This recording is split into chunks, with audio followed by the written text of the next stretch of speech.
Alors, je m'appelle Marc-Claude Lemire, présidente de Muse Urne Design. C'est une compagnie, en fait, qui offre des produits funéraires distinctifs, très contemporains. On a une urne funéraire écologique qui se transforme en arbre et qui est le projet de recherche, finalement, qu'on a fait avec Inédit. Pour moi, ça a été une belle découverte. C'est drôle parce que je connaissais les CCTT, mais je connaissais pas celui en design industriel et c'est ma conseillère à PME Montréal qui m'en a parlé parce qu'elle savait que j'avais ce projet-là qui était la deuxième phase finalement dans le plan d'affaires. En faisant affaire avec Inédit, il y a un ensemble de partenaires qui se sont greffés au projet. J'ai même senti que c'était aussi leur projet. Puis pour moi, c'était super important parce que j'avais l'impression qu'on faisait équipe, que c'était vraiment, j'étais pas tout seul dans cette aventure-là, puis que tout le monde mettait l'épaule à la roue pour qu'on ait un produit fini qui soit le meilleur. Si j'avais pas fait affaire avec un CCTT, c'est certain, dans ma tête à moi puis dans mon cœur, là, que ce serait pas où on en est rendu aujourd'hui. On a gagné un prix en design industriel au Grand Prix du design. L'urne, en fait, est en nomination pour le German Design Award, qui est un prix international. Et on a aussi réussi à obtenir la certification du Green Burial Council, qui est une certification écologique pour les produits funéraires. Ça m'a permis de contrer la concurrence, en fait, d'avoir une avance très significative sur mon principal concurrent. On parle de l'invention d'un nouveau biomatériau, là, donc c'est pas rien, là, c'est vraiment une innovation en soi. Si on est entrepreneur, on recherche des partenaires qui vont venir compléter ce qu'on a le goût de faire. Et je pense que les CCTT, en fait, pour moi, Inédit est venu rendre ce projet-là viable et commercialisable et qui en a fait un grand succès.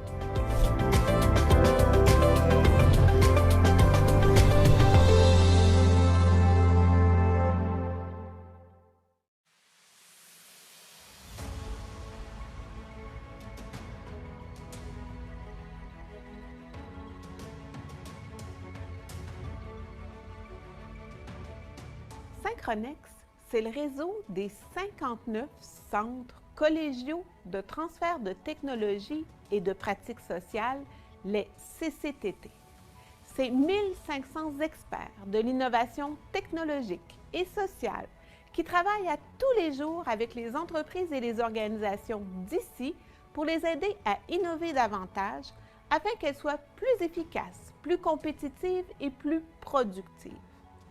Actifs dans tous les domaines, de l'intelligence artificielle à l'éducation, en passant par l'agroalimentaire, le manufacturier innovant, les technologies vertes et l'intégration des immigrants, pour n'en donner que quelques exemples, chaque CCTT est bien ancré dans sa région et dans son domaine. Chaque CCTT est une porte d'entrée sur tous les autres. Nos clients adorent travailler avec nous et voici pourquoi. Si on est entrepreneur, on recherche des partenaires qui vont venir compléter ce qu'on a le goût de faire. Et je pense que les CCTT, en fait, pour moi, Inédit est venu rendre ce projet-là viable et commercialisable et qui en a fait un grand succès. Vraiment, on pourrait dire que les CCTT nous ont permis à Inno3B de nous développer beaucoup plus rapidement et de rester très compétitifs en avant du peloton. En 3 mots, adaptabilité, rigueur et accompagnement. Faire affaire avec un CCTT nous a permis de rester en avant. Aujourd'hui, la technologie avance tellement vite, on a besoin d'être au courant des nouvelles tendances, des nouvelles technologies, ce qui s'offre aux entreprises. Annuellement, plus de 5000 entreprises travaillent avec nos experts dans la réalisation de plus de 10 000 projets d'innovation.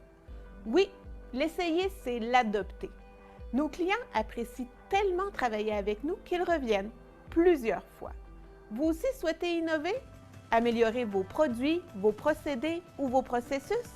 C'est simple, faites le www.synchronex.ca.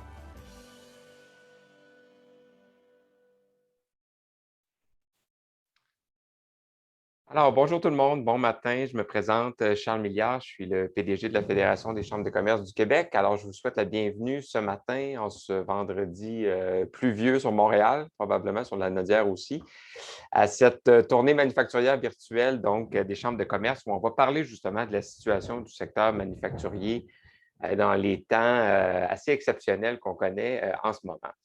Je veux saluer la présence donc, de notre partenaire principal, notre bonne amie Marie Gagné, donc de Synchronex. Alors, c'est un plaisir de faire cette tournée virtuelle avec Marie. Donc, bon matin, Marie. Et cette tournée-là, donc, on l'a fait dans 10 régions du Québec. Donc, aujourd'hui, on est dans la belle région de Lanaudière, mais on aura aussi l'occasion dans les 2 prochaines semaines, parce qu'on est déjà rendu à au 8e arrêt, d'aller donc dans le coin de Blainville et on terminera à Montréal-Nord dans 2 semaines. Aujourd'hui, donc, on fait la rencontre en partenariat avec nos bons amis de la Chambre de commerce de la MRC de l'Assomption. Alors, je veux saluer son directeur général, Alain Bienvenu, qui est avec nous. Alors, merci Alain de nous accueillir et je te cède la parole dans quelques secondes. Donc, l'objectif aujourd'hui, durant la prochaine heure et demie ou presque, ce sera de discuter justement des différentes transitions à travers lesquelles le secteur manufacturier doit passer ou des choses à considérer dans le cadre de la relance économique actuelle. Alors, on a mis en place avec nos 2 conférenciers, donc Louis Duhamel et Antoine Audy-Julien, une série de 12 transitions et on mettra en valeur une de celles-ci ce matin qu'on appelle la transition autarcique. Et après cette présentation-là, on aura l'occasion de discuter avec 2 entrepreneurs de votre région, justement, des différents défis qu'ils ont rencontrés et surmontés dans le secteur manufacturier. Alors, sans plus tarder, je vais céder la parole à Alain de la Chambre de commerce de la MRC de l'Assomption et je vous remercie d'être avec nous. Alors, Alain. Merci, Charles. Bonjour à vous tous. Les chambres de commerce de Lanaudière sont heureuses d'accueillir la tournée manufacturière dans notre belle région. Nous comptons 12 chambres de commerce sur l'ensemble du territoire lanaudois. C'est donc ensemble que nous préparons actuellement une campagne de sensibilisation à l'achat responsable. Nous vous invitons à rester à l'affût du lancement de cette campagne publicitaire et nous comptons sur votre participation pour mettre en place cette approche dans vos entreprises. Je profite également du moment pour saluer mes confrères et consoeurs des différentes chambres qui sont présentement à l'écoute. Sans plus tarder, j'aimerais vous présenter Mme Marie Gagné. Depuis plus de 20 ans, Mme Gagné agit comme gestionnaire d'entreprise et d'organisations engagées en innovation. Ayant participé au démarrage d'une entreprise issue de résultats de recherche universitaire et intervenant depuis plusieurs années avec le réseau de 59 centres collégiaux de transfert de technologies et de pratiques sociales novatrices, les CCTT, elle comprend et maîtrise finement les enjeux liés à l'innovation pour les entreprises et les organisations québécoises. À titre de présidente, directrice générale de Synchronex, le réseau des CCTT, c'est de façon quotidienne qu'elle intervient pour aider les entreprises et les organisations à se démarquer sur la scène locale et internationale. Madame Gagné, la parole est à vous. Merci beaucoup, M. Bienvenu, pour ce mot d'introduction. Merci, Charles. Chers entrepreneurs, c'est un grand plaisir pour moi d'être dans la région de Lanaudière ce matin et de me joindre à la grande tournée de la Fédération des chambres de commerce. Dans le contexte actuel du confinement, se déplacer, ne serait-ce que virtuellement, est vraiment apprécié. Ma visite ici ce matin est importante. La pandémie actuelle vient chambouler les modèles d'affaires établis et vous oblige à réagir rapidement pour maintenir votre positionnement stratégique et pour saisir les nouvelles opportunités d'affaires. Que l'on parle de commerce électronique, de numérisation, de développement de protocoles pour tester des nouveaux matériaux, d'agriculture plus durable, de logistique du transport ou de tout autre enjeu pour lequel innover pourrait vous aider, les centres collégiaux de transfert de technologies et de pratiques sociales, les CCTT que je représente, sont là pour vous aider. C'est un réseau de 1500 experts terrain qui travaillent avec des entreprises et des organisations comme les vôtres à la grandeur du Québec pour les aider à améliorer leurs processus, leurs procédés, leurs produits et leurs pratiques. D'ailleurs, il est démontré qu'une entreprise qui travaille avec un CCTT a un volume de vente 17% plus élevé qu'une entreprise similaire qui ne travaillerait pas avec un CCTT. Ça fait réfléchir, non? 17% de plus de ventes, ça vous intéresse? Chaque CCTT se spécialise dans un domaine d'activité qui va de l'agriculture aux nouveaux matériaux, en passant par l'énergie, dont les énergies renouvelables, les biotechnologies, les ressources forestières, le manufacturier innovant, les technologies environnementales, le tourisme, la santé, l'éducation, pour n'en nommer que quelques-uns. Ici, dans la région, vous avez la chance d'avoir l'Inédit, qui est l'un de nos CCTT. Vous l'avez vu d'entrée de jeu dans la vidéo, la mission d'Inédit est de faire progresser la pratique du design industriel par le biais de la recherche appliquée et du transfert technologique. Concrètement, l'Inédit favorise l'innovation et la créativité dans le développement de produits, de structures et de processus des entreprises. Ça s'applique concrètement de différentes manières. Avec l'apport de l'Inédit, les entreprises peuvent développer des produits répondant aux besoins des consommateurs avec un impact environnemental réduit, tout en minimisant les coûts et en maximisant les revenus. Pensons notamment à des solutions d'automatisation, de modification de chaînes de montage, d'industrie 4.0, de développement d'équipements n'existant pas encore à ce jour. Et même si l'équipe et l'expertise de l'Inédit sont exceptionnelles, vous pouvez aussi faire appel à n'importe quel autre CCTT du réseau pour répondre à vos besoins. Les CCTT sont des collaborateurs que vous devez privilégier si vous souhaitez rendre votre organisation ou votre entreprise plus innovante, plus compétitive ou plus efficiente. Les CCTT sont un secret trop bien gardé et nous croyons sincèrement que vous devez collaborer avec eux, qui plus est en ces temps particulièrement difficiles. C'est pour cette raison que nous nous sommes joints à la Fédération des chambres de commerce dans cette tournée pour les faire connaître aux entrepreneurs des 4 coins du Québec parce que nous croyons que c'est payant pour vous.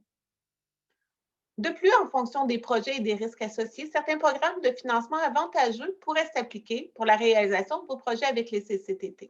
Les CCTT seront en mesure de vous informer à ce sujet au besoin. Annuellement, les CCTT travaillent avec 5 000 entreprises dans la réalisation de 10 000 projets d'innovation. Nos clients sont extrêmement satisfaits de nos services et reviennent plusieurs fois dans une même année et année après année.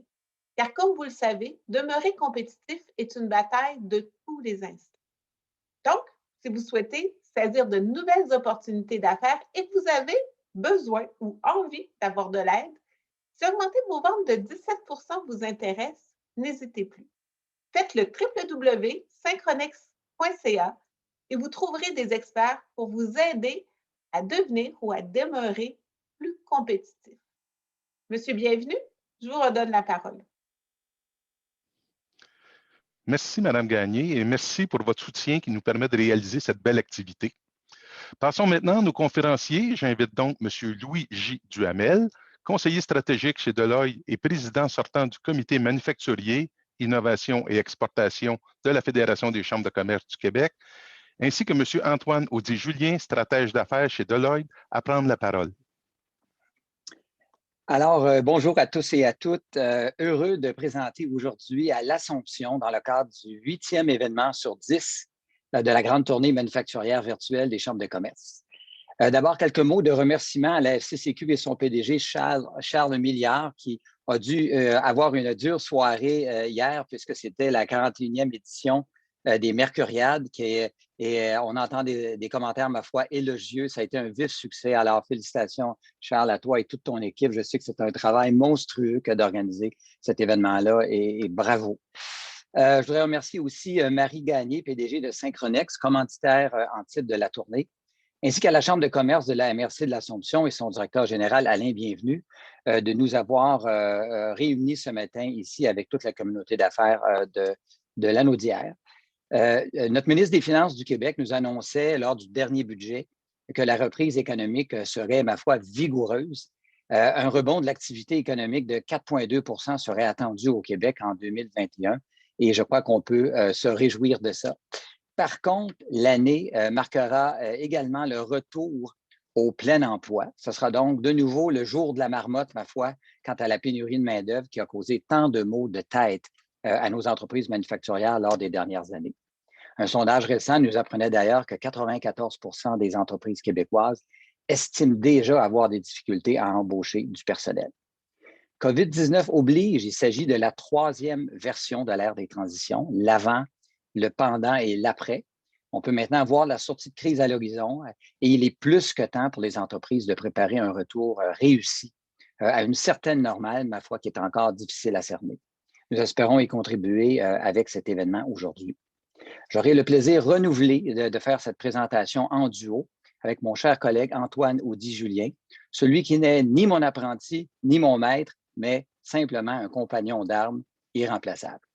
Ce sera pour moi un honneur aujourd'hui d'animer l'entrevue portant sur la transition autarcique qui suivra notre présentation vers 8h55 avec Dominique Babin, associé au cabinet BCF Avocat d'affaires et experte en commerce international, ainsi que Pierre-Luc Rompré, directeur des opérations chez Stageline, chef de file dans la conception et la fabrication de scènes mobiles. Notre présentation sera en 2 parties. Tout d'abord, Antoine nous fera un rappel de l'impact costaud du secteur manufacturier dans notre économie.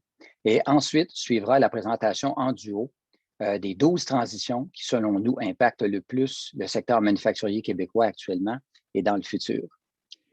Visionnons ensemble un court vidéo d'introduction, mais avant, écoutons quelques consignes de la part d'Antoine. Oui, merci. Louis est très gentil. Donc, pas compliqué. Avant de commencer la conférence, 3 éléments. La première chose, c'est qu'on s'apprête à vous présenter une petite vidéo, comme le mentionnait Louis. C'est normal, et parfois le son n'est pas tout à fait aligné avec le visuel. Il y a des petits lags parfois. Donc, c'est les limites, disons, audiovisuelles avec le digital. Donc, soyez résilients ou conciliants avec ça. Également, le son qui peut être possiblement un petit peu plus fort que nos voix. Donc, juste à faire attention quand la vidéo va démarrer, d'être prêt à baisser le son au besoin pour pas qu'on vous arrache les tympans. La deuxième chose, c'est le Q&A. Donc, si vous avez des questions en cours de route, n'hésitez pas à les rentrer dans la section Q&A ou dans la section chat, que ce soit sur la conférence qui a lieu ou que ce soit durant ou à propos du panel. N'hésitez pas à nous écrire. On va prendre les questions, on va les poser à la toute fin. Donc, ça nous fait toujours plaisir de contribuer aux échanges de la salle. Et la troisième chose, c'est à savoir, la question la plus fréquente, c'est souvent, est-ce que l'étude va être disponible? La réponse, c'est oui. Il y a un synopsis qui est en train d'être finalisé, là, qui est sur la planche à dessin, qui est tout près d'être terminé. Donc, ça va vous être envoyé soit par la Chambre de commerce hôtesse ou bien par la Fédération des chambres de commerce directement à la fin de la tournée. Donc, comme on dit, stay tuned. Sur ce, on vous présente un petit vidéo dans les prochaines secondes. Merci.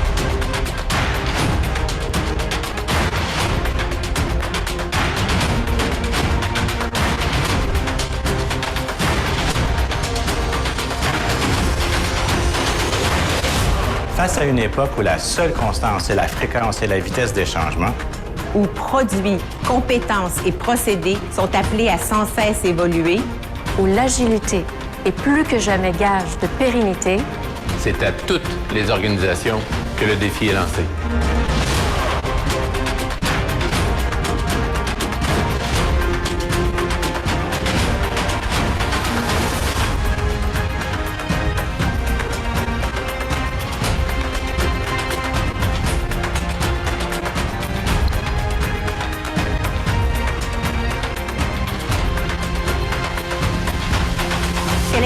Du secteur québécois de la fabrication réussiront à tirer le plein potentiel de l'ère des transitions.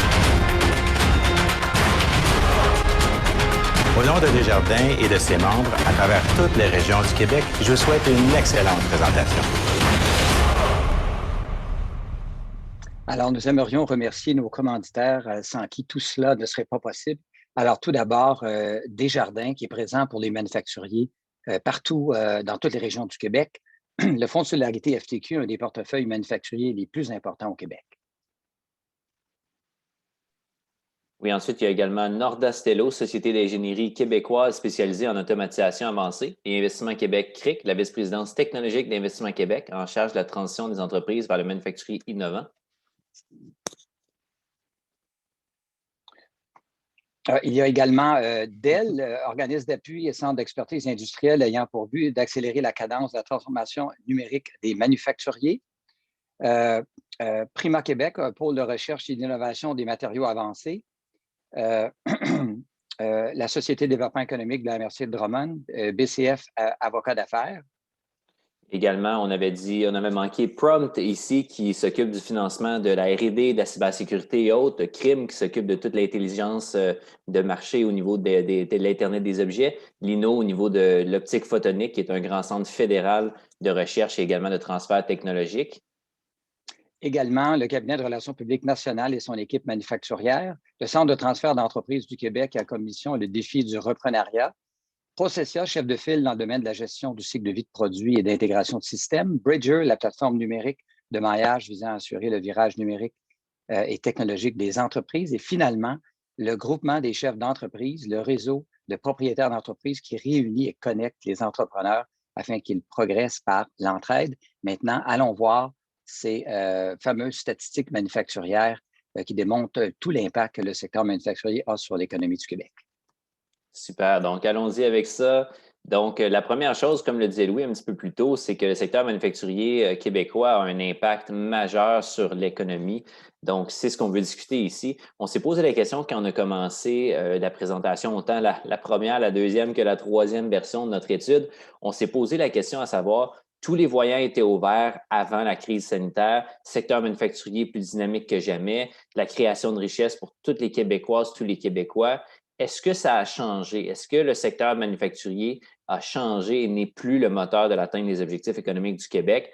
Et on s'est rendu compte que non, au contraire, on ne revient pas à la case départ. Le secteur manufacturier demeure une carte maîtresse d'une sortie de crise réussie. Puis, voici pourquoi, à l'écran, vous le voyez, 4 objectifs économiques. Il y en a 3 qui sont des objectifs historiques qu'il y avait déjà après COVID et le 4e qui est un nouvel objectif économique avec la COVID. Donc, comme vous le voyez, des emplois bien rémunérés, secteur manufacturier, 17 de plus que les services, donc le champion des emplois payants. Si on veut avoir des emplois payants dans l'économie québécoise, le secteur manufacturier est un grand contributeur directement dans cet enjeu-là. La deuxième chose, c'est toute l'accélération de l'investissement des entreprises en innovation et en productivité. D'un côté, le secteur manufacturier, c'est plus de 50 de l'innovation en R&D qui provient de cette industrie-là, donc 1 $ sur 2. Et du côté de la productivité, excluant, disons, l'extraction minière, l'extraction gazière, pardon, qui est pétrolière, qui est une industrie assez particulière, qui a 3 ou 4 fois plus élevé en termes de productivité, mais qui est une industrie assez unique en son genre de ce côté-là. On parle que l'industrie manufacturière est la plus haute au niveau de la productivité au Québec en termes de dollars générés dans le PIB, donc génération de dollars dans l'économie, par heure travaillée par les employés. Donc, 57 $ de l'heure. Et c'est l'industrie qui a vécu la plus grande croissance dans la dernière année. Donc, encore une fois, si on veut atteindre les objectifs d'innovation et de productivité, secteur manufacturier qui est au cœur de cette réalité-là. Par la croissance des exportations, passer de 48 à 50 du PIB pour nos exportations. Le secteur manufacturier qui est 2 fois les services, 8 fois les ressources naturelles. Donc, encore une fois, si on veut atteindre l'objectif d'exportation, ça passe par un secteur manufacturier dynamique et effervescent naturellement. Le nouvel objectif, c'est le retour à l'équilibre budgétaire dans les meilleurs délais possibles. Naturellement, c'est une réalité publique, gouvernementale, c'est inévitable. Donc, le secteur manufacturier qui, plus ou moins, contribue à 10 milliards de dollars dans l'assiette fiscale et parafiscale du Québec et 3,5 milliards dans l'assiette fiscale parafiscale fédérale, donc 13,5 au total. Le coût de la crise est estimé actuellement à plus ou moins 30 milliards de dollars par le ministre des Finances aux dernières nouvelles. Donc, quand on parle du secteur manufacturier qui est 10 milliards, c'est déjà le tiers de la valeur de la crise actuellement. Donc, sans plus tarder, on a vu la version globale, la vue plus stratégique. Voyons voir maintenant la perspective régionale avec lui. Antoine, effectivement, il y a une belle histoire à raconter au niveau des régions du Québec. Tout d'abord, au centre, la masse critique, les régions dont le PIB manufacturier est le plus important. Vous ne serez pas surpris d'apprendre que l'île de Montréal est la première région avec 17 milliards de PIB manufacturier, mais aussi des régions comme la Montérégie et Laurentides, par exemple. On parle de Montréal et ses 2 rives, et aussi Chaudière-Appalaches et Capitale-Nationale. On peut dire également Québec et sa rive sud. Alors, ces 5 régions-là ont une masse critique importante. Mais si on regarde le poids qu'occupe le manufacturier dans le 100 d'une économie donnée, si on regarde Chaudière-Appalaches, c'est vraiment exceptionnel, 28 de son économie, c'est l'économie manufacturière, 25 le centre du Québec. Ces chiffres-là sont dans les proportions de la Chine. Imaginez à quel point le manufacturier est important pour ces régions-là. Vrai aussi pour l'Estrie, pour Saguenay-Lac-Saint-Jean, la Montérégie. Et il faut regarder aussi la croissance, pas seulement la taille des économies manufacturières. On regarde la Gaspésie, notamment avec sa filière de transformation alimentaire, qui croît à 14 par année depuis 4 ans, ce qui est quand même exceptionnel. Le nord du Québec aussi, avec la transformation du bois, entre autres, qui croît à 13 de son PIB manufacturier par année. Chaudière-Appalaches, mais il y a Lanaudière aussi qui apparaît dans notre tableau également, avec une croissance extrêmement dynamique de 7 par année de ses activités manufacturières. Donc, encore une fois, c'est toutes les régions du Québec qui s'activent actuellement et qui ont compris que le secteur manufacturier est un bon choix économique pour créer de la richesse dans les régions du Québec. La conférence s'appelle l'ère des transitions, donc ce serait intéressant de justement parler de ces transitions-là. Donc, vous le voyez à la page qui vient d'apparaître à l'écran actuellement, 12 transitions qui sont en voie de révolutionner autant l'économie que notre société en général. C'est un changement de paradigme complet qu'on vit actuellement avec cette nouvelle réalité-là manufacturière. Donc, on voit une nouvelle réalité. 6 qui sont identifiées comme préoccupantes, 6 qui sont identifiées comme habilitantes.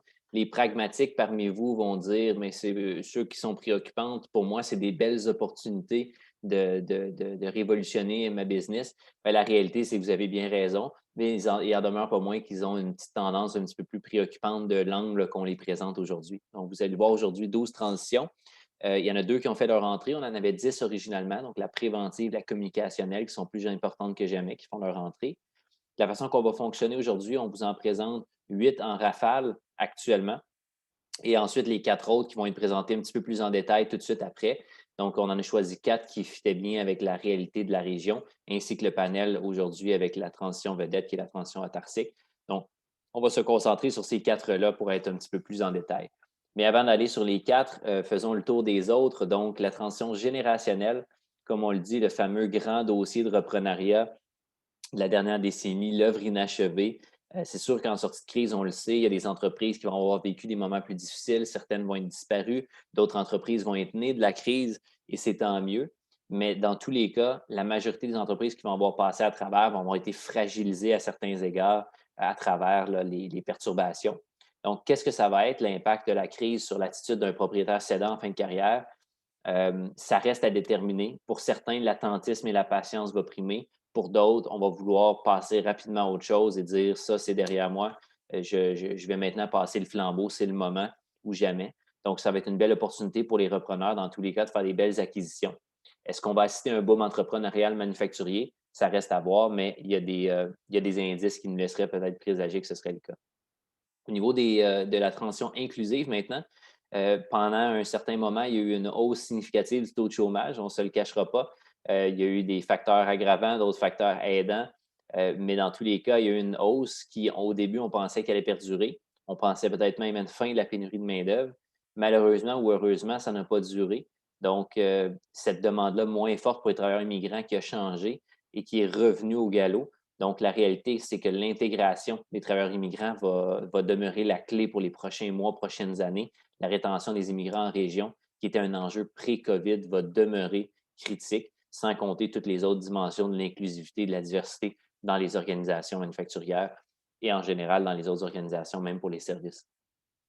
Maintenant, au niveau de la transition financière, c'est toute la transformation des paradigmes financiers. On le sait, il y a des impacts majeurs d'autres transitions. Les investissements technologiques, des transformations de modèles d'affaires avec des transitions comme l'expérientielle, la circulaire qu'on va couvrir un petit peu plus tard, la transition générationnelle qui pourrait amener une vague d'investissement en reprenariat.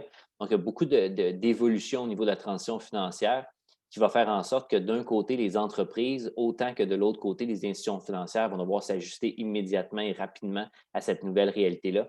D'un côté, les entreprises vont devoir transformer leur fonction finance plus stratégique, plus digitale, plus critique et essentielle, qui travaille sur des données réelles, qui a des nouvelles compétences pour travailler. Et d'un autre côté, des institutions financières qui doivent s'adapter avec des nouveaux produits financiers, la personnalisation des services offerts, une expérience client, une nouvelle gestion de risque qui doivent s'adapter à des nouveaux modèles d'affaires, à des nouveaux business cases, puis qui doivent avoir une capacité de soutenir les nouvelles vagues d'investissement qui sont à veille d'apparaître dans l'industrie manufacturière. Maintenant, la transition matérielle, c'est tout l'engouement pour les matériaux durables, les matériaux recyclés qui sont à forte valeur ajoutée.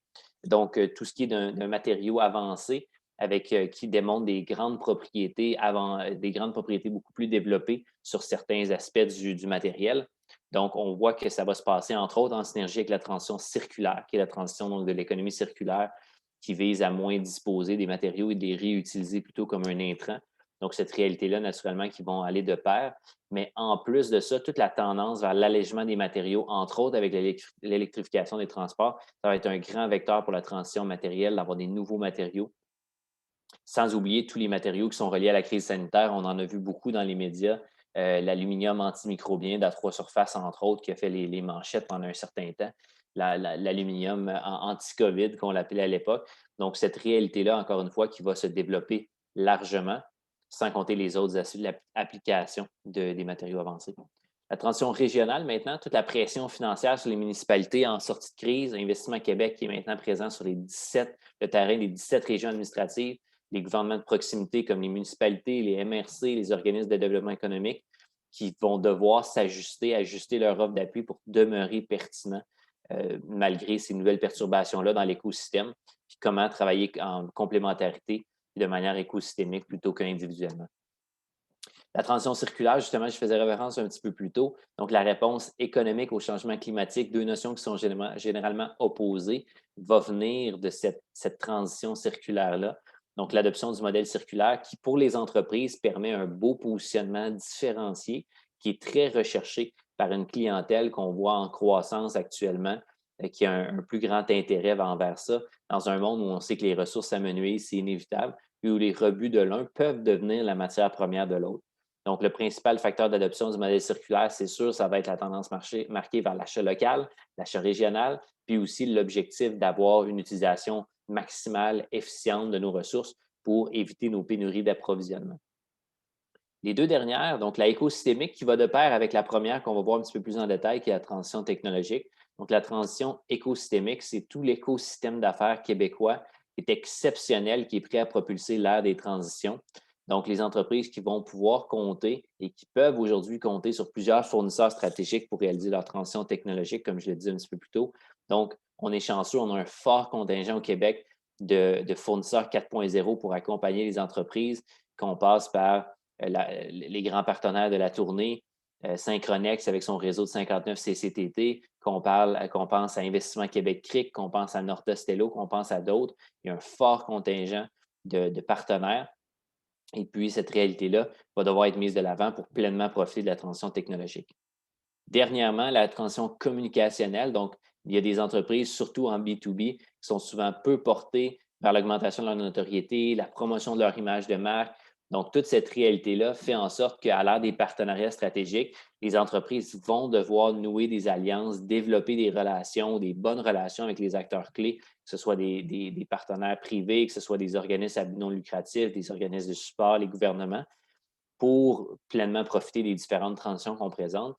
Et, entre autres, les communications internes vont également devoir demeurer la clé en sortie de crise pour être en mesure de générer la confiance nécessaire à une sortie de crise réussie et à une réputation d'entreprise qui va être maintenue dans le temps. Donc, sans plus tarder, la transition technologique maintenant qui va vous être présentée par Louis. Merci, Antoine. Je pense qu'on pourrait dire que la transition technologique, elle ressort du lot beaucoup. Elle fait l'objet de toute l'attention actuellement, notamment de nos gouvernements. Et bien, pourquoi? Pourquoi c'est le cas? Vous savez qu'avant 2019, si on peut aller à la suivante, s'il te plaît, avant 2019, il y avait un certain attentisme. On voyait que les investissements privés ne bougeaient pas beaucoup au Québec depuis 5, 6, 7 ans. Et les sondages n'étaient pas très flatteurs non plus sur le taux d'adoption des technologies par les propriétaires d'entreprises manufacturières. Et les freins qui étaient évoqués tournaient autour d'une certaine perception de complexité de la chose, de méconnaissance des partenaires d'accompagnement, de main-d'œuvre qui ne répond pas à l'appel et d'écart de compétences. Mais on sait que tout ça, ces éléments-là ont été, je pense, à quelque part contournés. La complexité, il y a beaucoup d'aide. On sait qu'on a un écosystème d'affaires extraordinaire au Québec, notamment Marie Gagné le mentionnait tout à l'heure avec le grand réseau des CCTT, avec le nouveau Investissement Québec, avec la pléiade d'organismes de tout genre qui sont là. Je crois que ça ne peut plus être une excuse de dire que c'est trop complexe, donc je reste à l'écart de ça. Reste que ça a été avant 2019, mais 2019 a été une année, ma foi, exceptionnelle. On a vu que les investissements en immobilisation des entreprises manufacturières ont monté de 1 milliard de dollars. C'était au-delà de toute espérance. Et on a vu que vraiment ce qui s'était passé, c'était au niveau de la productivité du capital et la productivité reliée à l'innovation qui était en cause ici, puisque on a vu un effet d'action-réaction. Immédiatement, le taux de productivité du secteur manufacturier est monté en flèche. Antoine faisait référence au fameux 57 $ d'extra par heure travaillée tout à l'heure, qui est devenu, ma foi, le meilleur dans l'économie et aussi celui avec la plus grande progression. Alors, on voit ce que ça fait quand on investit en technologie. Il y a un effet immédiat qui est absolument bienfaiteur pour l'entreprise et qui assure sa compétitivité. Mais après, il y a eu COVID-19, si vous en rappelez vaguement, où les choses ont brutalement changé. Et en sortie de crise, on a plusieurs bonnes raisons de croire qu'on peut s'attendre au meilleur. Donc, qu'on soit dans la continuité par rapport à la propension des entreprises à investir. Pourquoi? Parce que, entre autres, les entreprises manufacturières ont bien vu durant COVID-19 que le numérique, ma foi, avait sauvé littéralement l'industrie des services avec le commerce électronique, entre autres. 78 % des Québécois, imagine, ont fait au moins un achat en ligne durant la dernière année. On était dans les 10, 15, 20 % avant. Donc, c'est astronomique. Et aussi, les ventes au niveau du commerce électronique inter-entreprises également ont monté en flèche. Donc, les entreprises ont vu ce que le numérique, ça pouvait vraiment changer une vie. Deuxièmement, on a beaucoup parlé des fameuses chaînes d'approvisionnement au cours de la dernière année, comme quoi d'avoir des chaînes d'approvisionnement uniquement basées sur les coûts, donc de trouver le coût le moins cher possible, même si c'est à l'autre bout de la terre. On a vu que c'était insoutenable maintenant, puisque on mettait grandement l'entreprise à risque et, ma foi, l'économie québécoise à risque aussi, et qu'il fallait voir ça autrement. Donc, l'achat local, avoir des fournisseurs locaux ou régionaux fait en sorte que les coûts sont plus élevés et les entreprises vont devoir compenser à quelque part. Et encore une fois, on revient au gain de productivité. C'est la meilleure façon de rapidement contrebalancer les hausses de coûts d'approvisionnement. Et c'est avec l'automatisation avancée, c'est avec les technologies numériques qu'on peut réussir à faire ça. Finalement, la main-d'œuvre, on voyait tout à l'heure, le plein emploi est de retour. Et la misère, toutes les misères qu'on a eues autour de ça, on va voir les fameuses banderoles réapparaître là, où on cherche du monde. Et encore une fois, l'automatisation va nous aider grandement avec ce combat contre le manque, la rareté de main-d'œuvre.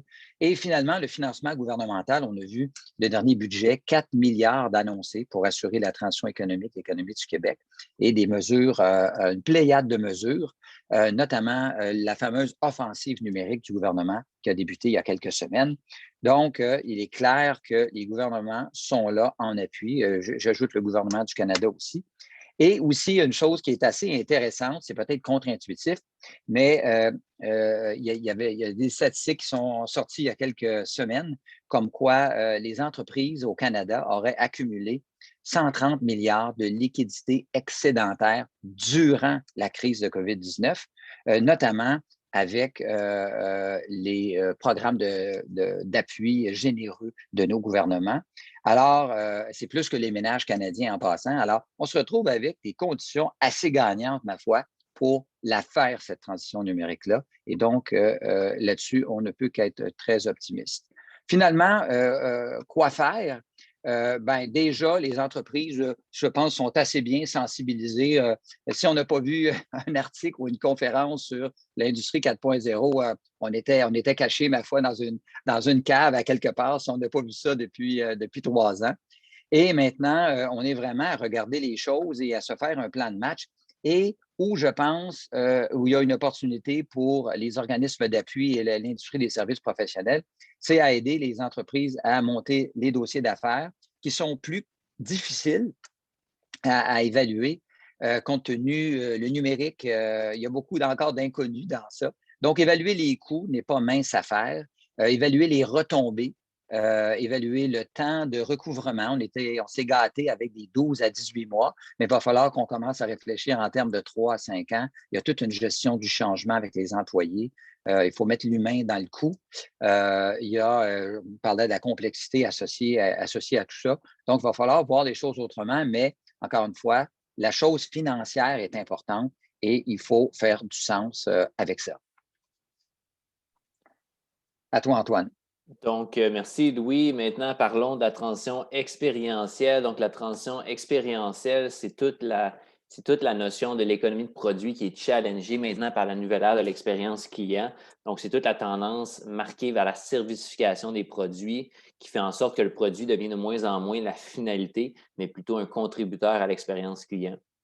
Donc, quand on parle de servicification, pour l'exprimer un petit peu différemment, c'est comme de dire que plutôt que de fabriquer un produit, ça nous coûte X milliers de dollars, exemple 400 000 $, on fabrique un moteur d'avion et on le revend à 500 000 $.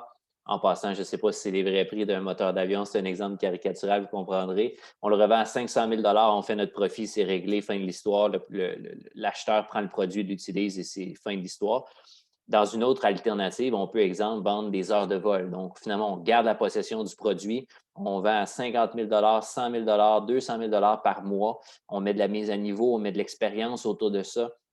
On met un service de support, de l'entretien et ainsi de suite.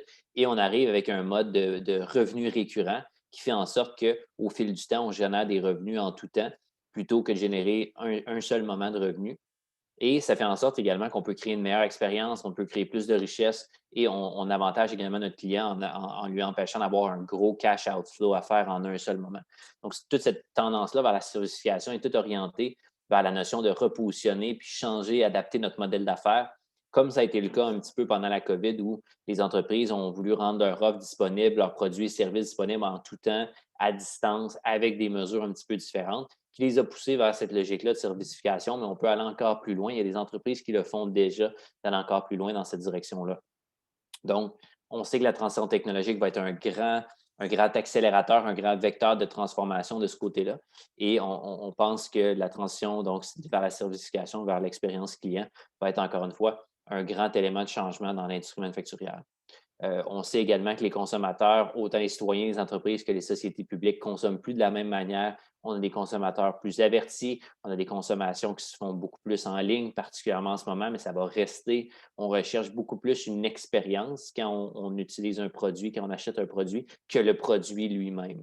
Donc, cette réalité-là ne va que s'accélérer en sortie de crise et va faire en sorte que les entreprises vont pouvoir, encore une fois, se positionner avantageusement dans une nouvelle réalité. Maintenant, quoi faire? C'est encore la grande question qu'on se pose. Bien, dans un premier temps, on doit le considérer dans les plus hautes instances, donc dans la réflexion stratégique de l'entreprise. Si ça ne vient pas dans les réflexions les plus fondamentales, parce que c'est un changement de paradigme complet, vendre un moteur versus transformer ça en un service, passer d'un produit à un product as a service, puis de transformer notre expérience client, si ça ne vient pas dans la réflexion stratégique, malheureusement, on n'y arrivera jamais de réussir à intégrer ce genre de choses-là qui sont assez transformationnelles dans le modèle d'affaires. La deuxième chose, c'est que dans cette réflexion-là, il faut prendre conscience des besoins évolutifs des consommateurs. Il faut surtout trouver une manière d'y répondre de manière créative, de manière unique. Donc, quand on réfléchit, plutôt que de réfléchir, on a toujours produit notre produit, on a toujours fabriqué un produit, on l'a toujours vendu, de réfléchir à c'est quoi fondamentalement les besoins de nos clients, puis comment est-ce qu'on peut trouver des manières uniques de répondre à ce besoin-là en rendant nos produits disponibles différemment. Puis toute l'innovation au niveau du modèle d'affaires vient entrer en compte à cette étape-ci. justement, maintenant qu'on comprend bien les besoins évolutifs des consommateurs, de comprendre comment on peut créer une meilleure valeur, une valeur différente, et c'est via, entre autres, la servicification ou l'expérience client que ça peut être réalisé. Donc, changer notre façon de penser à comment on répond aux besoins des clients. Et finalement, de dire, maintenant qu'on sait ça, qu'est-ce que ça fait sur notre modèle d'affaires? Oui, ça change un petit peu la manière dont on livre le service purement, mais également, ça change peut-être la manière dont on génère le revenu, de la manière dont on génère nos coûts, de la manière dont on livre chacune des portions de notre fabrication ou de la livraison du produit, maintenant un service. Donc, cette réalité-là, encore une fois, qui doit être challengée de bout en bout dans la réflexion. Maintenant, la troisième transition, c'est la transition préventive. Donc, la transition préventive, c'est toute la notion que les entreprises, comme les organismes, vont devoir être constamment dans un état de préparation adéquat pour faire face à des perturbations ultérieures qui pourraient survenir, que ce soit des crises économiques, des guerres commerciales, des pandémies, des nouvelles vagues de la COVID, des nouvelles maladies, des nouveaux virus, catastrophes naturelles, tout autre événement dommageable qui aura un indice élevé, soit de dangerosité ou de criticité qui pourrait mettre à risque immédiatement les entreprises en les rendant extrêmement vulnérables, voire même inopérantes à court ou même moyen terme. Donc, cette réalité-là va faire en sorte que les entreprises vont devoir se positionner, être toujours prêtes à des perturbations et avoir une meilleure vision sur les choses qui pourraient survenir et comment y réagir. Donc, comment mettre en place les bonnes pratiques, justement. Quelques-unes. La première chose, c'est la mise en place d'un processus de gestion de risque qui est mis à jour régulièrement. Donc, la gestion de risque qui va prendre un nouveau souffle dans les prochains mois, prochaines années, c'est voir si ça a déjà été amorcé. Les départements de gestion de risque ou les ressources qui vont être en lien avec la gestion de risque vont devoir faire une meilleure lecture des risques potentiels qui se sont jamais matérialisés ou des risques qu'on ne sait pas qui pourraient même arriver, survenir, pour être capable d'avoir des processus qui les identifient plus rapidement et qui mettent en place des éléments de mitigation plus rapides. Également, on va devoir aligner nos prévisions financières avec ces nouvelles gestions de risque-là. Historiquement, dans un marché comme les 10 dernières années, marché boursier, marché financier, toujours en croissance, toujours positif, aucun problème de ce côté-là. Souvent, nos gestions de risque se sont amenuisées. Nos prévisions financières ont toujours été beaucoup plus optimistes que pessimistes. Donc, cette réalité-là va devoir évoluer un petit peu. La deuxième chose, c'est la mise en place d'une veille des tendances potentiellement perturbatrices, donc d'être en mesure d'identifier rapidement les choses ou les événements qui pourraient nous perturber l'organisation sur le commerce mondial, sur les événements sanitaires, sur l'économie, sur l'industrie. Donc, de rapidement être en mesure de suivre les développements de ces réalités-là et les voir venir pour s'y préparer.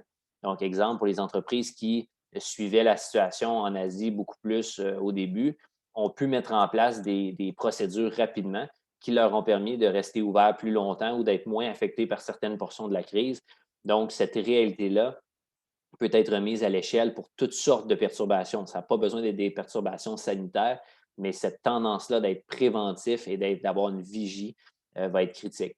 Le troisième élément, c'est le développement de scénarios de processus en réaction des événements potentiels. Donc, un petit peu équivalent au système militaire DEFCON où on sait qu'on a un niveau d'alerte connu qui correspond à une réaction connue d'avance. Donc, au début de la COVID, on le sait, on a un cas, qu'est-ce qu'on fait? 1, 2, 3, 4, 5, on sait exactement qu'est-ce qu'on avait à faire.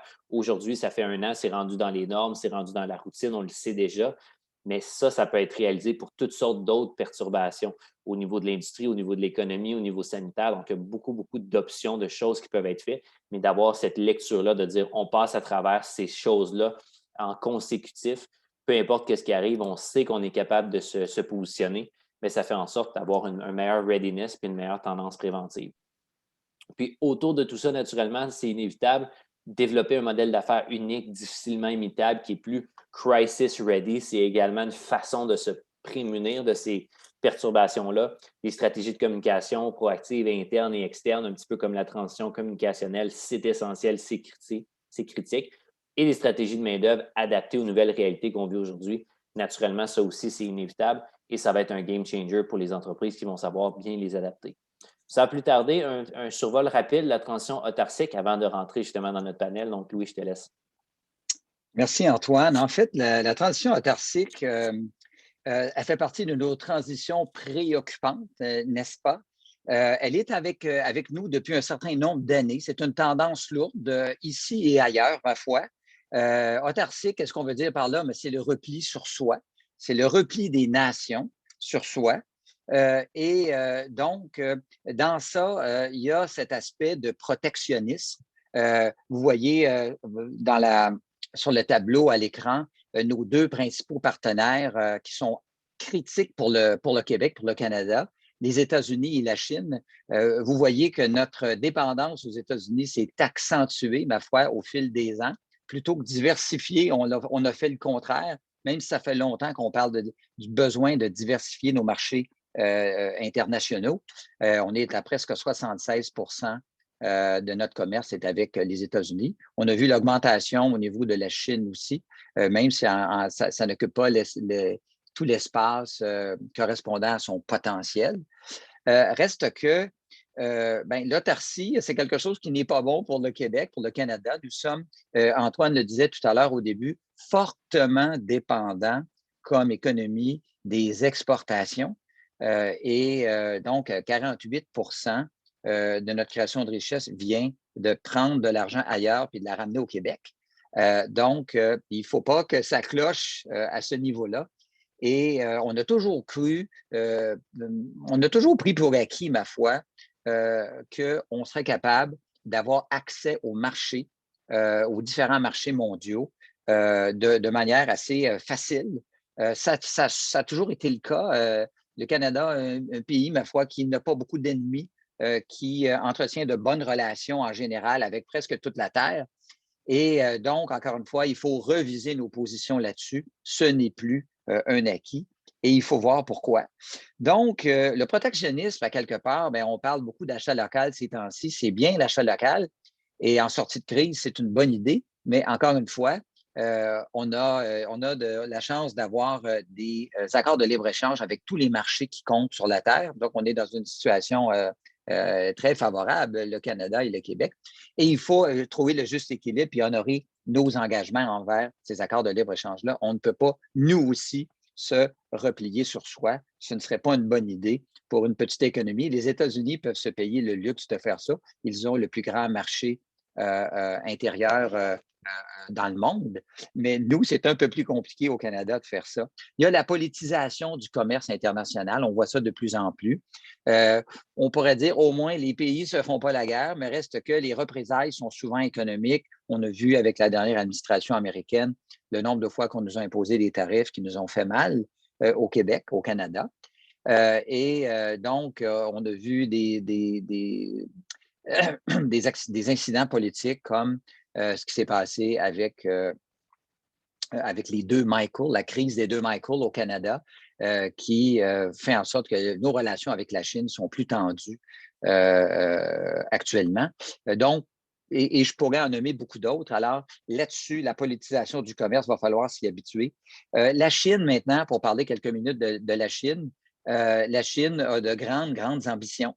Donc, la Chine actuellement, qui est une des nations avec le plus de devises étrangères, est en train de, ma foi, numériser complètement son économie manufacturière.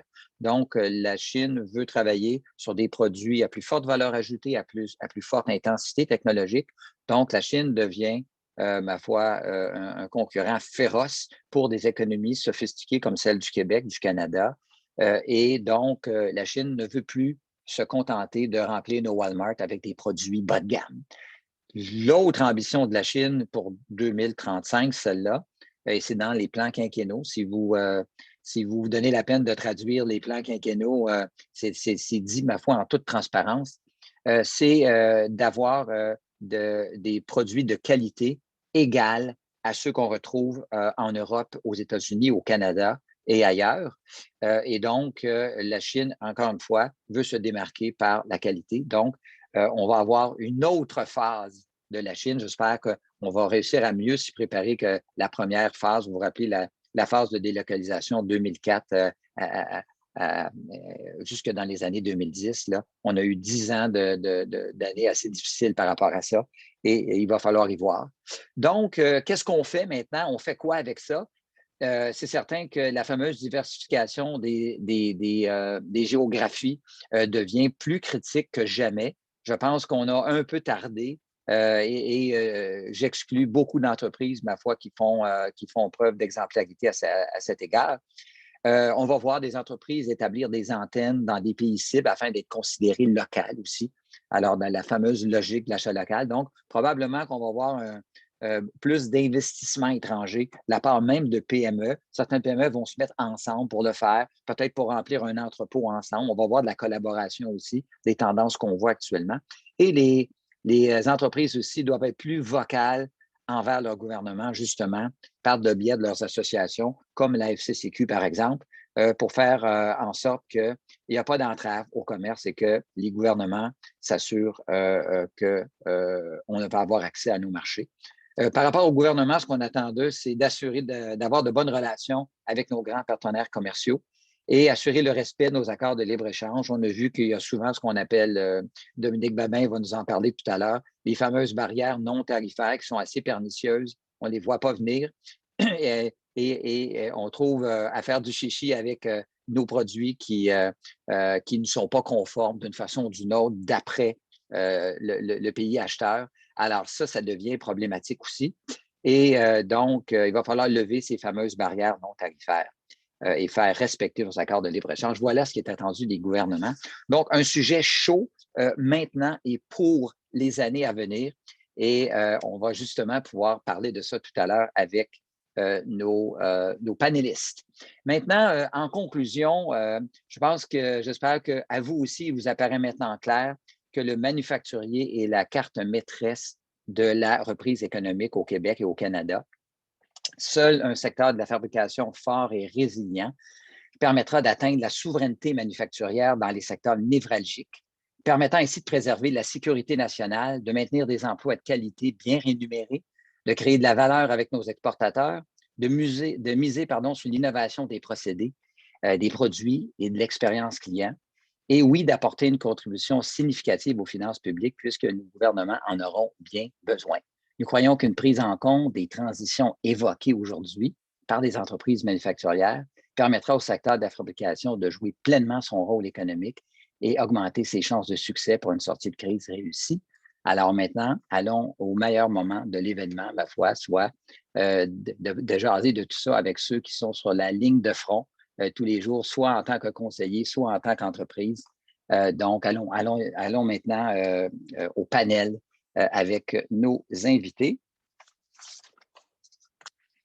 Alors, c'était possible. Bonjour, Dominique. Ça va bien? Ben oui, ça va bien, toi aussi? Ça va bien, content de te revoir, même sur un petit timbre-poste sur mon écran. Pierre-Luc Rompré. Oui, alors Dominique, tu es associé chez BCF Avocat d'affaires. Pierre-Luc Rompré de chez Stageline. Alors, merci d'être avec nous, Pierre-Luc. C'est vraiment précieux pour nous de pouvoir parler avec ceux qui sont aux premières loges de ces problématiques-là. Et ça devient très, très éclairant. Je souligne à ceux et celles qui voudraient poser des questions, vous pouvez le faire en clavardage sur le chat. Si vous avez une question à tout moment, vous n'avez pas besoin d'attendre à la fin. Il y aura, on pourra prendre des questions à mesure si elles arrivent. C'est ça ce qu'on fait actuellement. Mon collègue Antoine va pouvoir gérer cette partie-là et s'assurer que vous puissiez intervenir si vous le souhaitez. Vous êtes absolument les bienvenus. Pierre-Luc, je vais commencer avec toi. On peut parler d'une entreprise. Qu'est-ce qu'il y a derrière une entreprise à succès? Il y a du monde, il y a des humains, il y a des personnes. Toi, comme haut gestionnaire chez Stageline, donc tu as un parcours aussi d'entrepreneur, de gestionnaire. Et j'aimerais ça que dans un premier temps, tu nous parles un peu de toi. Comment tu te retrouves ici aujourd'hui? Et aussi nous présenter Stageline, ma foi, les principales activités de l'entreprise, peut-être certains faits marquants.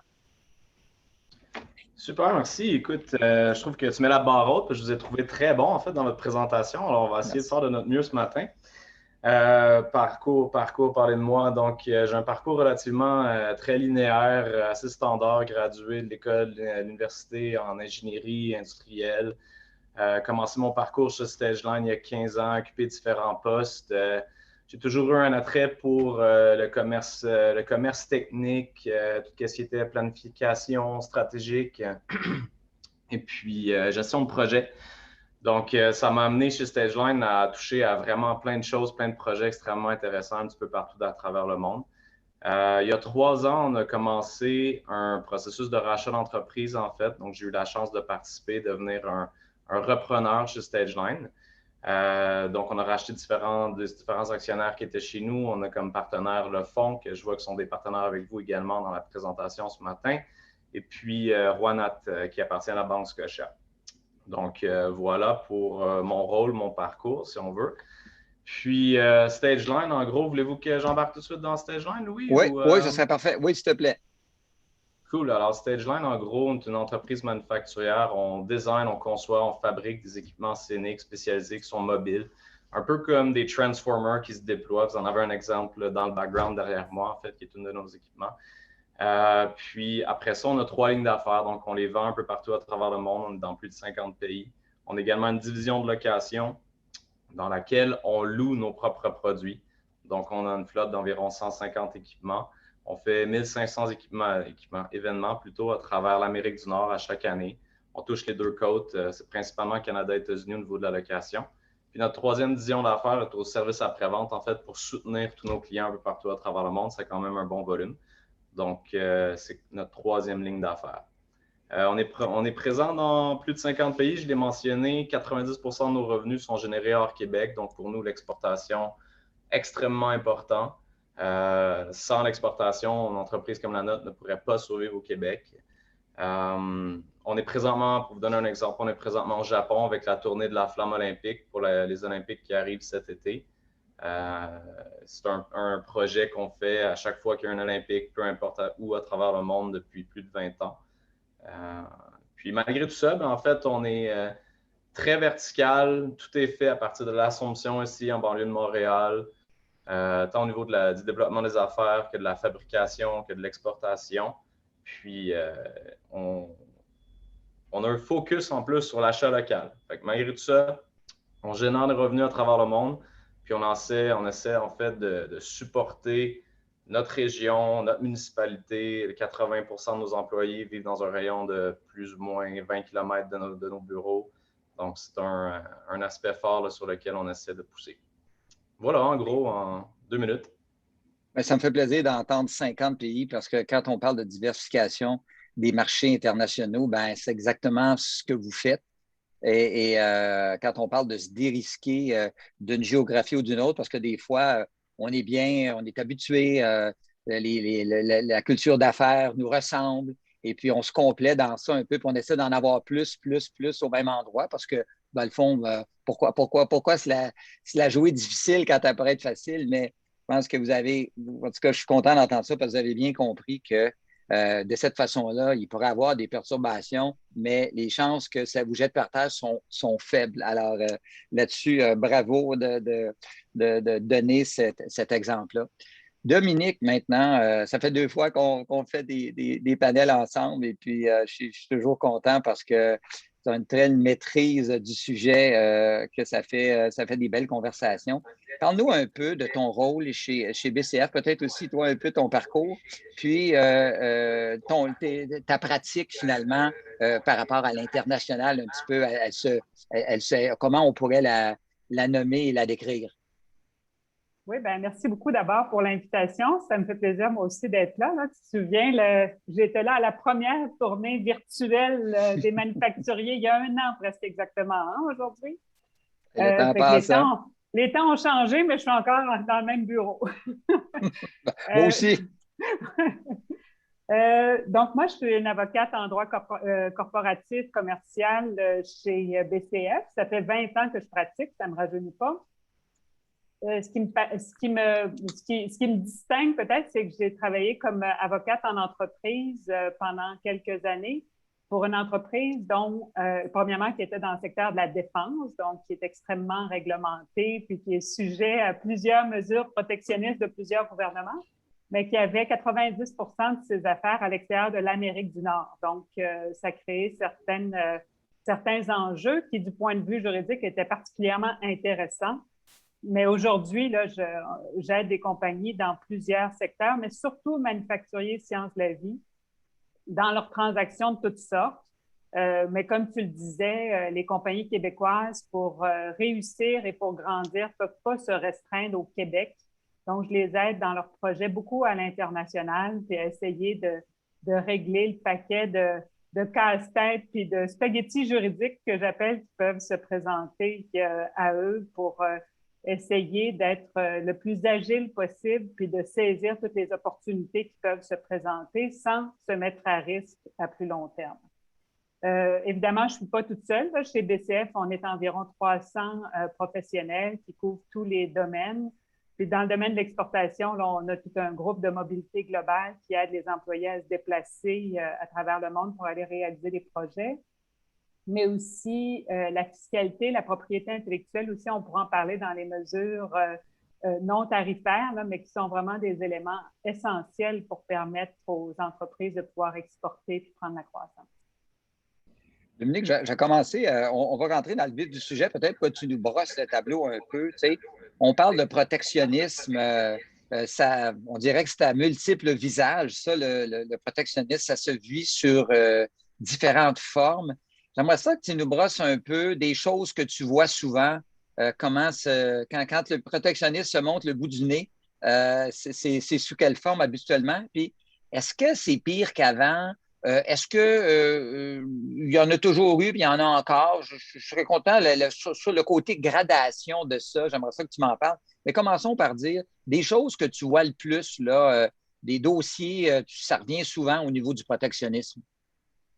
Bien, le protectionnisme peut vraiment prendre plusieurs formes. Tu sais, on parle souvent des mesures tarifaires, donc des douanes, fait que, on le voit, là, puis Trump, tout le monde était outragé quand il a mis des nouveaux tarifs sur l'acier, puis tout ça. Fait que ça, c'est ce qu'on voit de plus évident. Mais ça fait longtemps qu'on reconnaît que des mesures non tarifaires peuvent avoir des effets importants pour limiter le libre-échange. C'est pour ça, quand on regarde les accords multilatéraux de l'Organisation mondiale du commerce, là, je vous dirais que la majorité des accords couvrent les éléments non tarifaires qui préviennent le commerce international. C'est juste pour vous donner une idée, moi, j'ai fait une maîtrise sur les impacts de la propriété intellectuelle sur le commerce international. Si la protection de la propriété intellectuelle n'est pas assez grande dans ton pays, bien, ça va décourager les gens d'aller faire certains types d'investissements dans ton pays parce qu'ils vont avoir peur de se faire copier. C'est pour ça que quand on parle des accords de libre-échange qui veulent favoriser le libre-échange, puis les transferts libres entre les pays, entre autres, on s'assure que tout le monde a un certain niveau égal de protection de la propriété intellectuelle. Fait que ça, c'est un exemple auquel on pense un petit peu moins quand on pense au libre-échange. Mais là, ces temps-ci, bien, il y a toutes des mesures protectionnistes, c'est des restrictions au commerce, mais qui visent à protéger l'industrie locale. Donc là, puis il y a des choses qui sont tout à fait justifiées. Là. On ne peut pas être contre le fait que les gens veulent protéger leurs emplois, puis veulent protéger ou favoriser certaines industries plus stratégiques. Donc, c'est pour ça que les mesures protectionnistes ont vraiment plusieurs visages et qui n'ont pas tous écrit en gros rouge, là, mesures protectionnistes au-dessus. Maintenant, pour ce qui est de ta deuxième question, les tendances qu'on voit, je pense que le titre de la présentation aujourd'hui est tout à fait à propos. Là, on est, je pense, dans une transition où on a pas mal terminé l'âge d'or du libre-échange. Puis là, on est rendu à l'ère du libre-échange, mais tant que ça fait mon affaire. Donc, ce n'est pas le libre-échange à tout prix. Et puis, même avant la pandémie, il y avait une hausse importante des restrictions au libre-échange. On parlait même d'une augmentation de 37 %. Là, honnêtement, je ne sais pas exactement comment ils peuvent calculer ça, mais une hausse importante des restrictions au commerce. Et puis, je pense qu'avec la pandémie, on va voir ça augmenter. Puis, on l'a déjà vu, là, le Canada est un bon exemple. on vient d'adopter une nouvelle loi sur certaines modifications à notre loi sur les investissements étrangers qui a augmenté ou qui a désigné des nouvelles industries qui doivent faire l'objet d'approbation par le gouvernement du Canada avant qu'on accepte des investissements étrangers. Donc, on a beau jeter le blâme sur l'ex-administration Trump, là, mais nous aussi, on en met en place des mesures protectionnistes. Ben, écoute, ça met la table. Pierre-Luc, 50 pays, vous voyez beaucoup de choses, vous négociez des contrats tout le temps parce que c'est assez juridique. Vous autres, vous faites pas, comme on dit, des affaires sur la gueule seulement. Les principaux freins que vous avez vus pour StageLine, soit dans différentes géographies ou dans certains contextes, que ça revient tout le temps, qu'est-ce qui vous donne un peu de maux de tête là, dans vos projets internationaux? Il y en a à plusieurs niveaux, c'est assez surprenant. Puis chez nous, en fait, ça part, j'ai essayé de les regrouper en catégories, puis ça part à la conception du produit à la base. Donc, il y a comme un secteur normatif. Nous, nos produits sont normés, donc ils doivent répondre à des normes routières. Donc, à la base, le produit va être différent qu'il soit dédié pour l'Europe, la zone Europe ou la zone Amérique du Nord. Donc, déjà en partant, dépendamment de où on va, ce ne sera pas le même produit qu'on va fabriquer à la commande. Ensuite, ça se joue au niveau conception, encore une fois, pour les codes d'ingénierie. Donc, les codes du bâtiment ne sont pas les mêmes en Europe qu'en Amérique du Nord. Puis ça va être granulaire, là, ça va descendre même jusqu'au niveau régional dans certains comtés qui sont près de la mer, qui ont des normes et des standards plus élevés. Donc, ça, c'est directement affectant. Ça affecte directement donc la conception du produit. Ce n'est pas nécessairement un frein qui est mis par un gouvernement, mais c'est mis par les codes qui sont mis en place par le gouvernement dans la destination où est-ce que le produit va aboutir au final. Ensuite de ça, c'est sûr qu'il y a tout le côté législatif. On en a parlé un petit peu avec Dominique, donc taxes à l'importation. Ensuite de ça, frais douaniers. Il y a tout le volet labor aussi pour notre compagnie de location. Donc, nous, on envoie des techniciens qui sont spécialisés, qui sont fermés pour nos produits, aller faire l'opération des équipements en sol américain, par exemple. Donc, il y a tout le volet permis de travail qui rajoute une couche de complexité, en fait, là, dans les opérations. Puis après ça, au niveau du protectionnisme, moi, je le vois à deux niveaux. Je peux vous donner deux exemples. Il y a celui le Buy American, par exemple, dans lequel les retombées des investissements gouvernementaux qui sont redonnés aux entreprises favorisent l'achat local. Donc ça, à ce moment-là, nous, c'est une barrière additionnelle. C'est une barrière formelle, mais il y a énormément en Amérique du Nord et à travers le monde, en fait, de barrières informelles. C'est donc dire ouais, OK, c'est cool. Il y a le volet, en fait, achat à plus haut niveau par un gouvernement ou l'armée ou les villes. Mais ensuite de ça, il y a l'achat direct par les compagnies qui, eux, veulent encourager un produit qui provient de leur pays. Donc, aux États-Unis, on voit énormément ça. On entend souvent « Ouais, StageLine, c'est des Canadiens, c'est des étrangers. » Donc, on fait face à ça encore aujourd'hui, en 2021, en fait. Ouais. Donc, je dirais que ce serait comme les trois niveaux là, de freins qu'on rencontre dans le quotidien. Donc, je peux comprendre que ça occupe du temps de gérer ça, de régler ces problèmes-là. J'imagine que chaque projet, mandat est un peu un combat à quelque part. Puis, j'imagine que vous vous êtes équipé de personnes. Vous avez aussi les connaissances qui viennent avec plus on gère des problèmes, plus on devient compétent, j'imagine. Mais est-ce que ça va au point où il y a des personnes qui sont presque à temps plein juste pour régler certaines tracasseries comme ça? Ou c'est-tu aussi lourd que ça?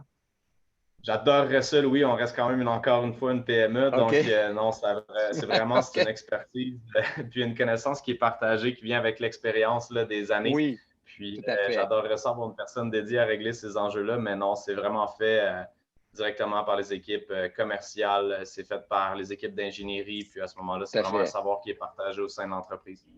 Ce qui est probablement une bonne idée parce que ces personnes-là, c'est eux qui sont sur la ligne de feu. Alors, c'est bien qu'ils soient outillés puis qu'ils peuvent même être prévenants, j'imagine, prévenir des choses. Oh, ça ne passera pas, on est mieux de ne pas s'essayer ou quoi que ce soit. Alors, je pense que, encore une fois, le côté entrepreneurial peut être utile. Dominique, j'avais une question, et je ne l'ai pas prévue, celle-là, mais une question sur les fameuses barrières non tarifaires. Est-ce qu'il il faut donner le bénéfice du doute. Puis je m'explique. Ça se peut-tu que certains pays qui n'acceptent pas qu'on ait mis des vitamines, qu'on ait donné une sorte de vitamine à un animal qui fait en sorte que notre produit n'est pas acceptable, même si c'est approuvé par les autorités canadiennes, américaines, toute la Terre approuve ça, mais eux autres, c'est non. C'est-tu parfois culturel? Ça peut-tu être vrai des fois que historiquement, il y a eu une contagion, quelque chose puis qui fait qu'ils sont restés marqués, ou c'est toujours politique, c'est toujours pour essayer subtilement de mettre des entraves, des affaires qui ne font pas leur affaire? Est-ce que des fois, il faut donner le bénéfice du doute ou c'est souvent mal avisé, ces affaires-là?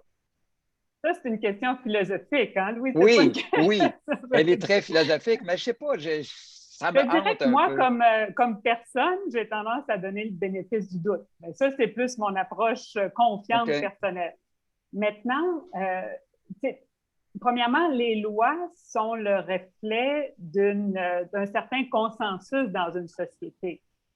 Puis chaque pays représente une société différente. Donc, c'est très possible que le consensus dans cette société-là soit différent du consensus chez nous. Puis c'est certain que ça prend sa source dans les valeurs locales. Fait que je pense que des fois, moi, honnêtement, je n'ai jamais compris pourquoi tu ne peux pas apporter tes bleuets aux États-Unis. Je veux dire, je ne sais pas. Est-ce qu'il y a une partie qui peut être causée par le lobby des vendeurs de bleuets? Peut-être. Mais aussi, il y a des raisons, il peut aussi avoir des raisons tout à fait justifiées et scientifiques derrière ça. Mais le fait est que ça ne change rien en pratique. Il faut les respecter, ces règles-là, puis il faut les connaître. Exact, exact. Je dirais que Pierre-Luc, les bleuets, c'est pas trop grave. En autant qu'il prenne ses stages, lui, s'il ne prend pas les bleuets, c'est moins grave. Exact. Justement, Pierre-Luc, si tu avais quelques conseils à donner pour un peu comment contourner les entraves à l'exportation, comment peut-être la posture qu'on prend, peut-être qu'on reste calme aussi, puis qu'on ne veut pas antagoniser son client non plus. Il y a toutes sortes de choses dans ça. C'est peut-être pour ça que c'est bien que ce soit les personnes sur le terrain qui sont en contact, qui gèrent la chose aussi. Mais si tu avais à donner quelques conseils pour réussir à la fois à avoir de bonnes relations, de garder des bonnes relations avec des clients qui sont peut-être des repeat business aussi, là, puis à la fois d'être capable de contourner certaines entraves qui ne sont peut-être pas dues seulement à eux, à leur gouvernement aussi. Alors, finalement, la recette un peu stage line là, pour être capable de faire en sorte qu'on ne nuit pas trop à la conduite des affaires, qu'on soit capable de naviguer dans cette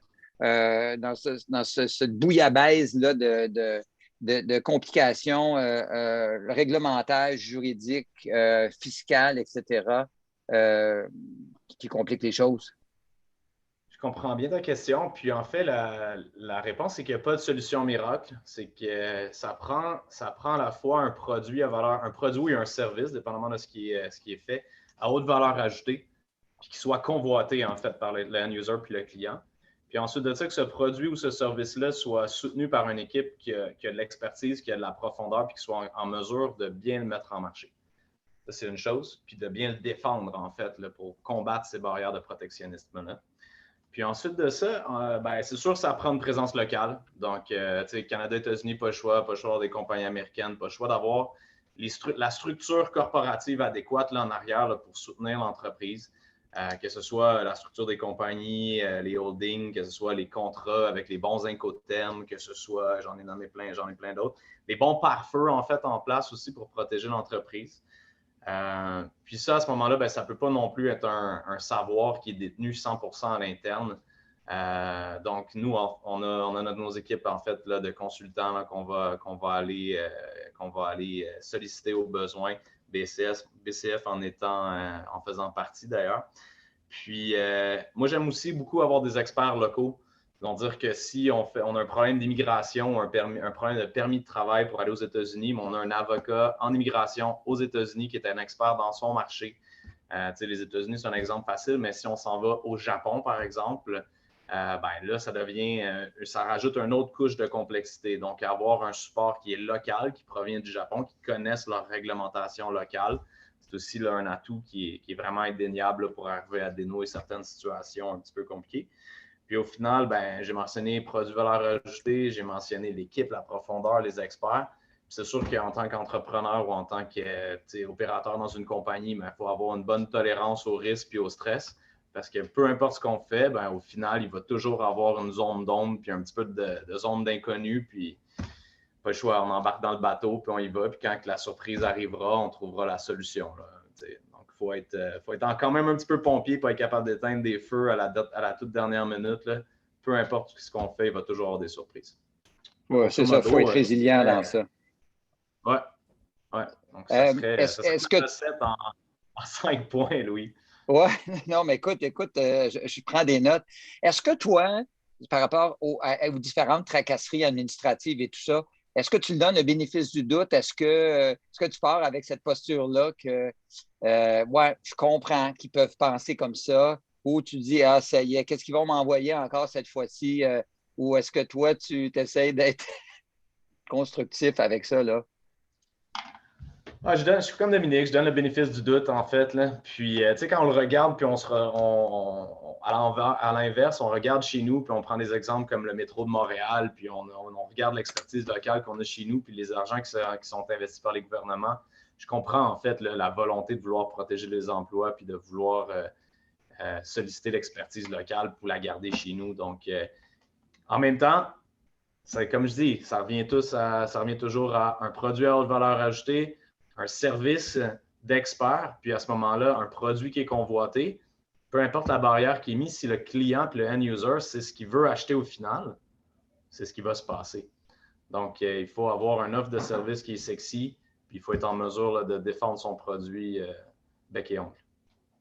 C'est très intéressant de faire ce lien avec un produit à haute valeur ajoutée qui est convoité par un client, parce que quand on le veut, le produit, normalement, on est déjà dans la solution pour faire en sorte que ça arrive. Et par rapport à un produit peut-être qui est un MeToo ou quelque chose il y aurait beaucoup de choix d'autres fournisseurs que toi pour le faire et tout ça. Alors, ça démontre encore notre quête d'excellence par rapport à tout ce qu'on fait, puis que certaines problématiques qui gravitent autour vont pouvoir se régler plus facilement. Ça-là, j'avoue que je n'avais pas fait ce lien-là, mais c'est tellement vrai. C'est une autre raison pour viser la qualité toujours, puis avoir des produits différenciés, convoités. Alors, là-dessus, je trouve que ça fait beaucoup, beaucoup de sens. Dominique, si tu avais à résumer un peu comment une entreprise peut mieux gérer ses accès aux marchés internationaux, si tu avais quelques conseils à leur donner, autres que peut-être qu'ils te demandent de l'aide peut-être, mais qu'est-ce que ça serait, tu dirais, une entreprise qui se donne des conditions gagnantes finalement pour être capable ce qui n'est pas négociable, c'est d'avoir accès au marché étranger? Oui, bien, je pense, Pierre-Luc, je pense, a vraiment donné l'élément essentiel, c'est d'avoir un bon produit qui est convoité, là, parce que comme je disais, maintenant, c'est le libre-échange, mais pas à tout prix. Donc, si on veut quelque chose qui est ailleurs, on va aller chercher si on y gagne nous-mêmes comme acheteurs. Fait que ça, c'est la base. Un autre élément, puis c'est d'établir des bonnes relations personnelles. Moi, je pense que c'est vraiment un élément clé d'avoir des gens sur place à qui on peut avoir confiance et qui vont nous donner leur juste. C'est ça, je veux dire, c'est pas le rôle de l'avocat, c'est le rôle de l'entrepreneur, mais c'est vraiment un élément essentiel. Puis des fois, on peut l'aider en établissant des contacts, mais il n'y a rien comme une bonne relation personnelle avec son client sur place. Tantôt, tu en as parlé aussi, je pense qu'on va voir de plus en plus d'investissements étrangers, donc d'avoir une présence locale. Mais ça aussi, il y a plusieurs façons d'avoir une présence locale. Ça peut être par le biais d'un investissement, mais ça peut être aussi un représentant en qui on a vraiment confiance. Ça peut être un distributeur en qui on a vraiment confiance. Donc, tu sais, c'est d'y aller peut-être progressivement, mais avec le bon modèle qui nous convient. Puis oui, ben, j'aurais pas le choix, je vais prêcher pour ma paroisse, là, mais tu sais, d'avoir on ne peut pas tout prévoir. Il va toujours avoir une zone d'ombre, mais il y a quand même des meilleures pratiques. T'sais. Comme si tu as un bon contrat, ben, il va prévoir qu'est-ce qui arrive en cas de force majeure. Je vous jure que les clauses de force majeure, au début de la pandémie, on les a regardées attentivement, puis on s'en est servi.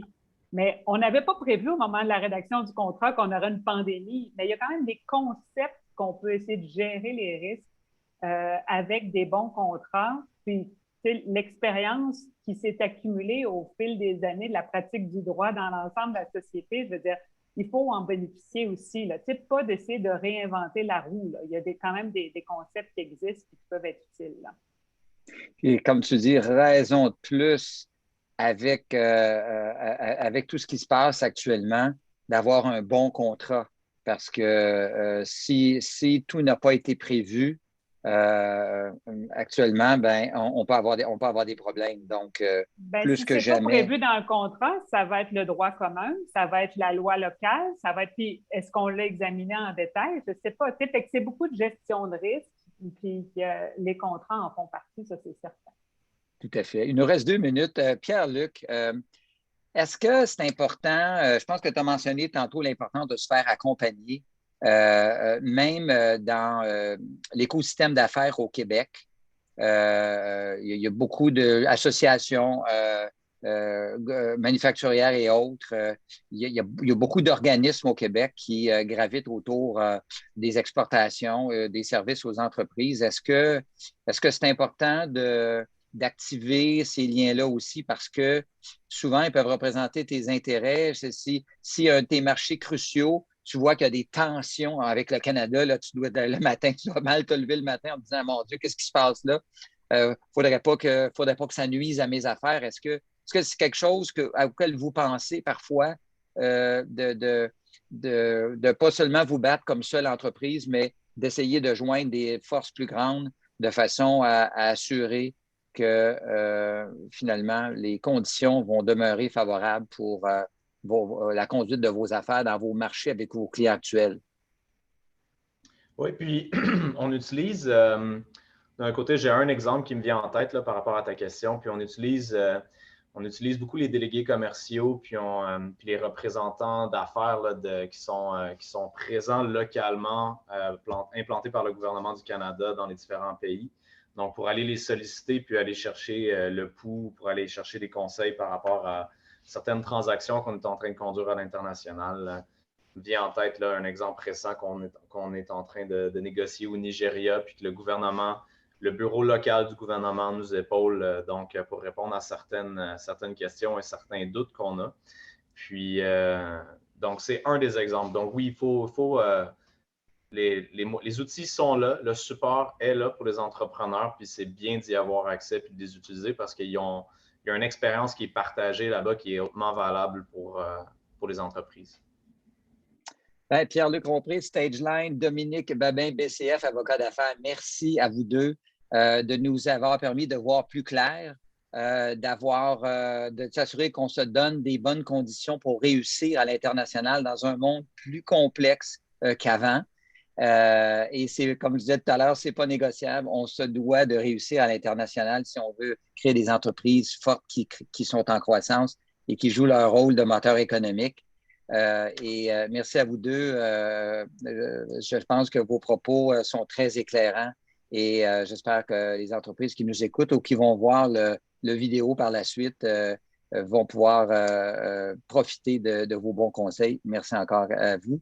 Et je passe la parole à Alain Bienvenu de la Chambre de commerce de la MRC de l'Assomption. Merci encore. Merci. Merci beaucoup à nos conférenciers, messieurs Duhamel et Audi Julien, ainsi qu'à nos panélistes, Mme Dominique Babin et M. Pierre-Luc Rompré de StageLine. Et StageLine, soit dit en passant, c'est un fleuron, nous autres, pour notre communauté. Donc, un grand merci. Je retiens quand même certains points de ces belles interventions, dont le fait de mettre le client au cœur de son développement d'affaires. Je pense qu'effectivement, ça va être important d'inclure ça dans nos stratégies. De dégager aussi des surplus par l'automatisation, ce qui va nous permettre d'accroître notre productivité au fil des années. Et à la sortie de la pandémie actuelle, je pense que de demeurer préventif sur l'évolution de nos entreprises va demeurer un enjeu majeur. Et finalement, effectivement, de se diversifier au niveau des pays cibles, ça va rester, je pense, un enjeu très, très, très difficile à ne pas réaliser, puisque si on est vraiment juste dépendant, et Mme Babin l'a bien mentionné, la notion du libre-échange a tellement de points à regarder et à travailler que je pense qu'il va falloir être un petit peu plus partout. Sur ce, je vous souhaite une excellente fin de journée et merci d'avoir participé à cette tournée manufacturière. Merci, au revoir.